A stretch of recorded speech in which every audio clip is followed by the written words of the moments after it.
Banana slam jam. So this is a 2.4k bristleback. He said that he tried cutting mid for the first time. I assume you're against a Necro if you're cutting mid. If you were against Zeus, I would not be cutting mid. So let's find out. Yeah, you are against Necro. I think that's reasonable to cut mid.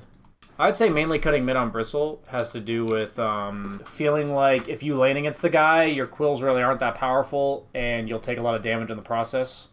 It also has to do with the fact that you don't think you're going to shut him down. Like, if you're against like a Quap, you're just going to get daggered, and he's going to hit right-click you way more than you're going to do to him. Same against Necro. I think Necro is obviously not the same, but he sustains really well through your kit, and he's also just very good against you. So when it comes to cutting, you have to think about, like, what is useful for cutting. And let's just be honest, 3 all stats doesn't do shit for cutting creeps. Like, it just doesn't help you at all. So when it comes to itemization in the early game, I usually see Clarities, Mangoes, Windlace. You don't even need a Quelling Blade, to be honest with you, because the way Bristleback goes about cutting creeps is by just spamming W. If you want to eventually buy a Quelling Blade, sure. But even then, like, your main source of farming is quills, and then by the time it would really matter for you to get Quelling Blade, you're probably like level 3 or 4, and then once you're level 6, you just don't need a Quelling Blade because you do so much damage anyways from your ultimate. So I think it's really big that you should watch somebody else cut Reap. I'm not saying you can't buy Quelling Blade, but I personally would just buy the Salve, a Windlace, and then a ton of mana regen. Like, that's all I would do. And I think that says a lot about, like, you're just buying normal items and then cutting creeps. So that's a good skill for anyone to work on if you're going to approach the lane in a different way. You should think about the lane when you pick your hero. Like, if you've already seen your lane opponent, you should think about what you're going to do in terms of your items. If you can't come up with, like, clear-cut items that you're supposed to build when you pick a hero after you've seen your lane opponent, that's just really bad. That means you picked a hero that had no purpose to whatever you picked it for. And then if you do, if you're a hero that gets countered, like you pick your hero first and then get countered, usually you want it to be a hero with a backup plan. And Bristleback's like a perfect example of that, because if somebody picks a really strong laner against you, you just cut, right? So if you're going to cut, do it right. And I understand that, you know, you said it's your first time, great. But you can definitely employ these ideas to anything you're doing in lane. I think giving yourself a ward, like, on this high ground down here would be really nice. Any ward that, like, helps see if someone's coming to fuck with you, especially around this big camp, because that's the one you're going to most likely drag it into, the creep wave, to be more efficient. So with that in mind, I think it's really important you give yourself some necessary vision. Let's see.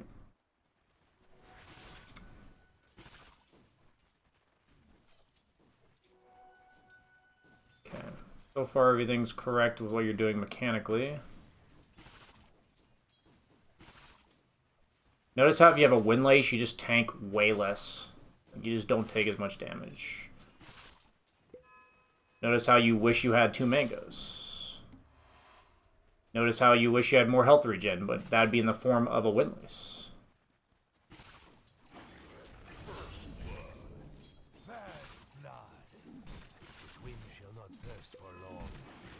You're really hurting on mana. And this all adds up, right? Oh, that can't be good. Why did Mason get banned? I can't. I guess I'm watching replay right now, so I can't talk about it. So this all boils down to your starting items. I know you're learning, and I think it's really important that when you have stuff go wrong like this, you just ask yourself, did these branches do anything for me? Did this Quelling Blade do anything for me? How many times did you hit a creep there? 4? 3? You know? This is how you get better at Dota. At the 2K level, at the 3K level, at every single level. How do you get better at Dota? When you're doing something and it feels like, you know, you needed more regen, was there a way you could have avoided damage? Was there a way that you could have used your spells better? Was there better positioning? Was it just bad itemization? In this case, it's all your items. 100% your items.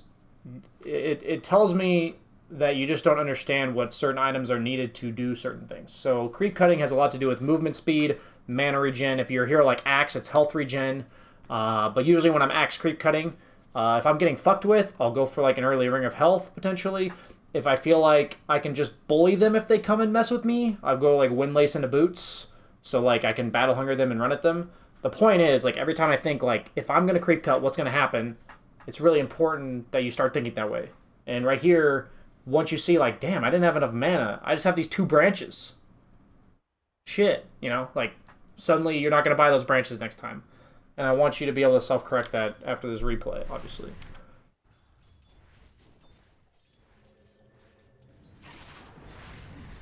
Radiant's courier has been killed. Oh. Okay. Definitely pull that into the medium camp. No reason not to. Okay. Did it a bit late, but better late than never.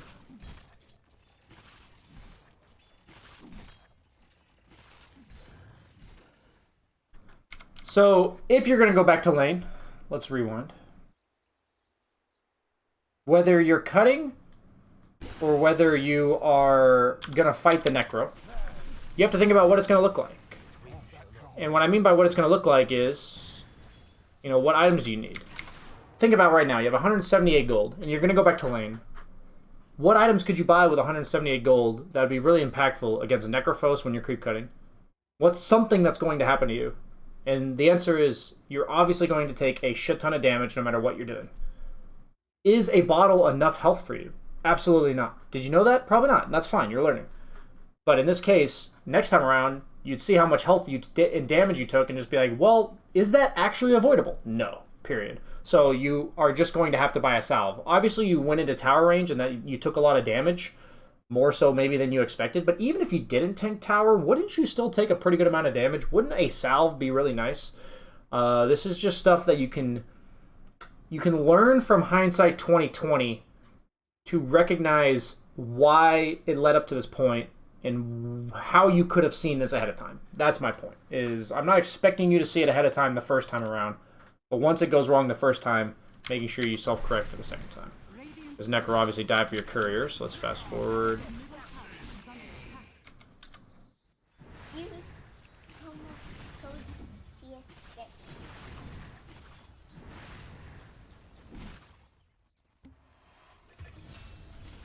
What does wand do for you? Why'd you buy a wand? Think about it. Gonna give you, so you just spent 400 gold for maybe like 5 wand charges in the next like 2 minutes. Do all stats do anything for you when you're cutting creeps and farming? If anything, just buy a stick. Like if you really think you needed it, just buy a stick. I've seen a lot of coaching sessions now, a lot of replay analysis where people just upgrade from stick to wand for absolutely no fucking reason. Like why, right? It's a lot of gold. 250 gold this early? What's your net worth? You just wasted like 15% of your net worth. That's drastic. That's a huge inefficiency. So, really big deal that you guys need to think about your wand upgrades. Don't just auto-purchase items. I know at 2K level it may be a bit early to worry this precise about itemization, but I think one of the biggest sticklers I'm going to give is people buy wand for no fucking reason so often.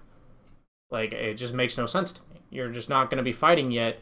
You're in a sustained farming battle.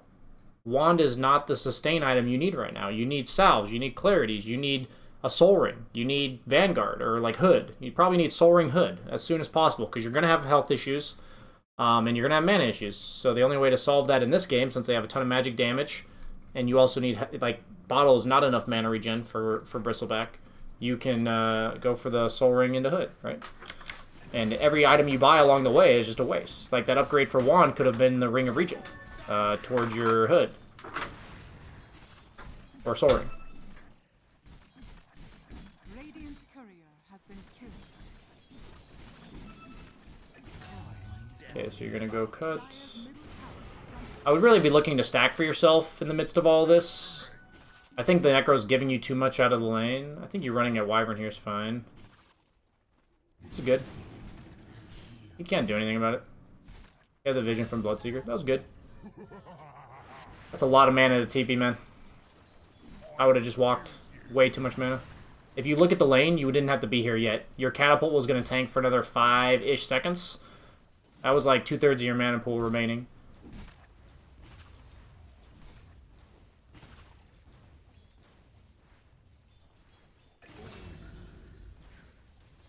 Need to check rune too, so if you had walked back to lane, you would have been able to check rune. Don't mind if I do. Radiant's middle tower is under attack.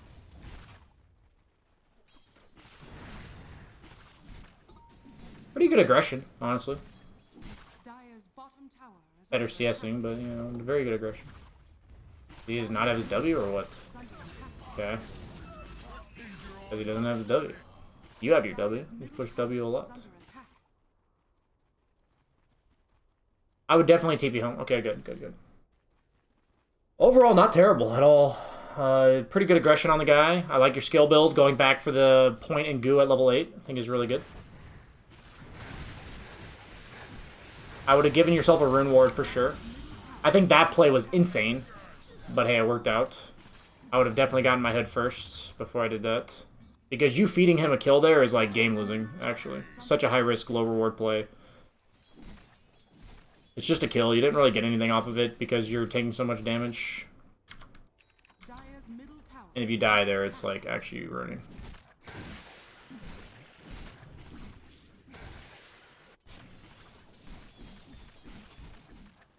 Dire's middle tower is under attack. Fortified. I guess you can take the mana regen if you want to, yeah, that camp's at 55, the camp above is 53 if you don't have Dota Plus. So you just stack those wrong.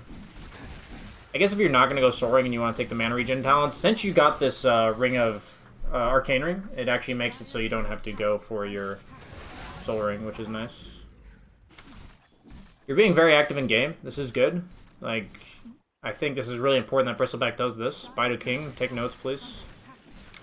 If you're here. I know you're 7.5k or whatever, but for whatever reason, you thought you should AFK farm for 20 minutes on Bristle. This is actually pretty damn good in terms of your overall aggression in the game. Always making sure you're pushing mid. Very good. You look to run top now? I would have ran top. That Wraith King can't do anything to you. I think it's reasonable that you wanted to stop and cut a creep wave, but what I've learned are the best rotations is, think about it. Is this Wraith King going to be able to do anything to you?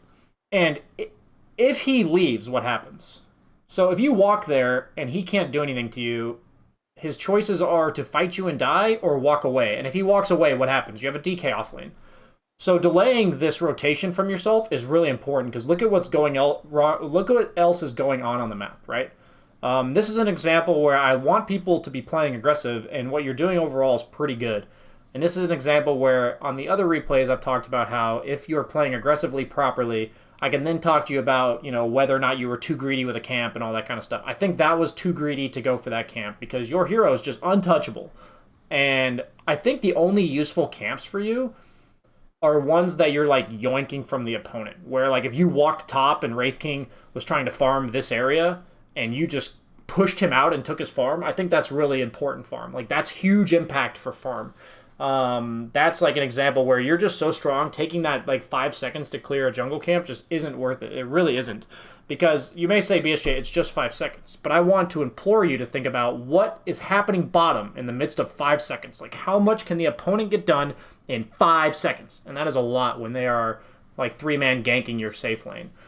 So having the sense of urgency when the opponent just can't do anything to you, right? This Wraith King just can't do anything. And that's really important. So you do kill him, this is great. You do show up, better late than never. Your rotation overall is very good. Very good. This Necro just doesn't like his Ghost Shroud against Bristle, which in your bracket makes things easier. He's bad, great. I would argue you could have even looked to TP bottom here immediately because your DK would have been able to take the tower without you, and you could have just like taken a tower and pressured bottom at the same time. But I think your play to stay here is reasonable. Now fuck this guy up. There you go. Keep it up. This is good. Great. Great aggression. This is awesome. I love to see this.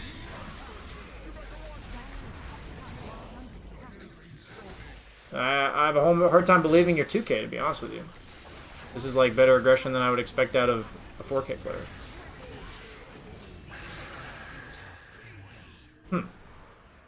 I don't know if you're watching my videos about aggression. I don't know if like you're really trying the aggression. This is clearly very good. I don't know if you know why it's good, but it's very good. Dire's top tower is under attack. Radiance, I think you should just keep going sustain and running at them. I think taking any time off in a game like this is really bad, because they have a lot of heroes that need to farm. They have Necro who needs to farm, they have Wraith King who needs to farm, even Zeus needs to farm, Ricky needs to farm even, right?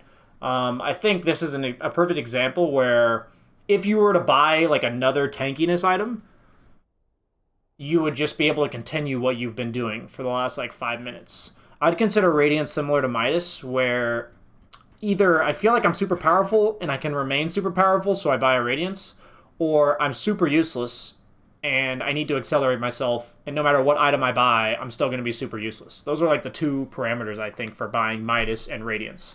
So, here, I think it's a case where your hero could be super fucking strong, and you are being complacent to surrender the aggression that you have currently. And by going Radiance and delaying yourself like 5k gold of time, you are going to relinquish aggression here, and I don't think it's worth it. I've learned this lesson way too many times. I just have. And I don't think your team has a problem scaling here. I don't think that's like an issue for you guys. Always check runes. You haven't been very good about checking runes. Super early when you're like in control of the lane. Now when you're in control of the map, definitely need to be better at checking runes. Not much else to say other than like include it in your rotations. Do I think you going Radiance is game losing? No, I don't. I just think I want you to think about what I'm saying here. If you think you can still be aggressive with a Radiance, then great. Based on how strong you are, how often should Necro be allowed to take mid tower? That's just the question you have to ask yourself. Bristleback serves like multiple purposes as a hero. He can be super aggressive on the map where he's just running at them constantly, but he can also be super defensive where he just stands in front of a tower and says, try to go through me. XD, you know, like try to hit me and go to this tower. And when you're ahead, you basically need to force people off of your own towers and then go fuck with them, right? Like that's usually the formula for heroes like Bristleback. Heroes that are super tanky. Like Necro kind of fits the same bill. Heroes that just say, I dare you to walk into me, nerd, right? And this is an example where you pressuring this Wraith King is not at all worth losing your mid tower. Like not even fucking close. So I usually think to say, like, clean up my own towers first when I'm thinking of being aggressive, and then go be aggressive. So this is just a priority problem. It is your job. You are the strongest hero on your team. There's just no reason for the opponent to be allowed to be aggressive where you're not involved. And if you think you could do that with a Vanguard, plus, like, you know, working on an SNY or something, and you can't do it going Radiance, boom, that's when you should not go Radiance. Okay, so you get Radiance. You're obviously super fucking farmed. Great. Like I said, Radiance isn't terrible, as long as you're not allowing them to get more on the map than they should. I wouldn't prefer it myself. Like, I think you could easily just carry the game going, like, SNY Abyssal, but... like, Vanguard into SNY into Abyssal, but, I understand why you'd want Radiance in a game like this against, like, Wyvern and Necro.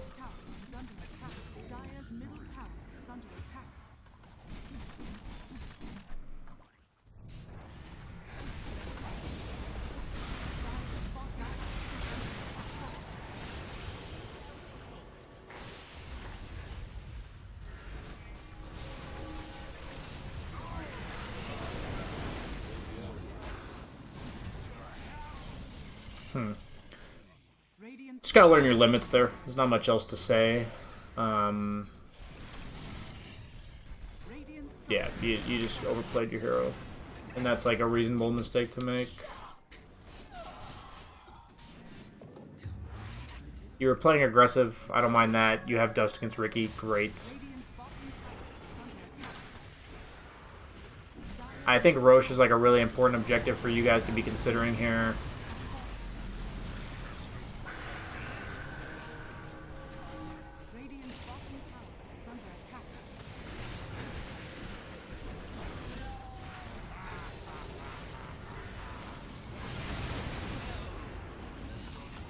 Overall, like at 2K level, I'd say this is a very well played game. And there's just the things to learn from at the finest level to to advance you further as a player. These are just a bit of over-aggression, but I really don't mind it. If this is your first time playing Bristle and like cutting and stuff, I think you playing as aggressively as you have is like reasonable. You're like trying, and learning your limits is just part of the process. I can't really teach you. Obviously you are overextending, but you might end up losing this game. I'm curious if you do. You go back for a Vanguard. Kind of learning you do need those sustain items. I think like Vanguard into Abyssal into Heart was like your play for sure. Because I don't think the way to outdeal with these guys is to burn them down with Radiance as you sustain. I think the way was to like sustain and then kill them with right clicks. Like they're going to use their defensive spells and then you're going to sustain through their shit and then you're going to kill them. But they have like a lot of heal themselves, so Radiance kind of goes down in value. They have a Wyvern, they have Necro, they have a lot of like heal and AoE heal, so that really mitigates the impact of a Radiance. Once again, you just like dove tier 4s after taking racks. You're definitely just crazy. I prefer this than being a pussy, but you're definitely just a bit nuts. Yeah, you take Roche, I'd say about 10 minutes late here. I think it was pretty free to take Roche for a while. And before you guys went high ground, you should have taken the Roche. I think that was just a lack of discipline from you guys.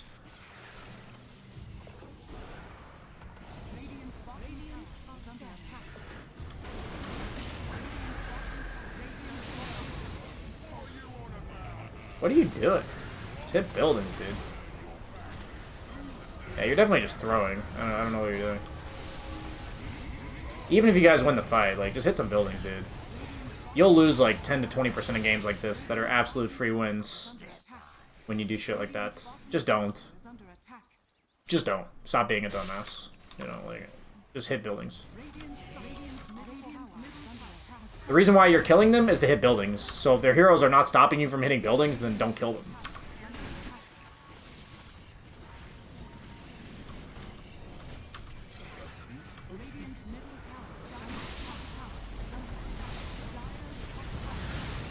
Bristleback's much more of a come at me, bro, and I'll fuck you up, rather than a dive kind of hero in this stage in the game. This game is looking yikers for what it could be. This should be an absolute free win 100% of the time. Definitely giving me a aneurysm watching the last like 10 minutes of this. I know I'm on fast forward, but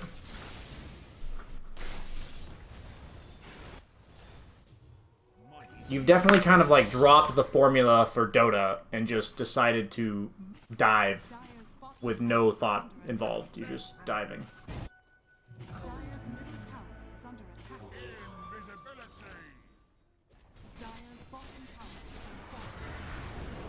I think Lotus was like really good here too. Just notice how this Radiance really isn't doing anything. Like it just really isn't. I'm gonna be done watching here. If you don't dive base like a dumbass, the game's over. It doesn't really matter. Like even if you lose, do you lose this game? No, you wouldn't. So you just make it take way longer than it should have. But overall, I think your mid game was pretty damn good. Make sure that like there's like not that lapse in aggression. The only time that you should have a lapse in aggression is if for some reason you think the opponent would rather fight you at like 15 minutes and you just don't want to fight them. But in this case, they want to farm and you should just keep fucking with them as they want to farm.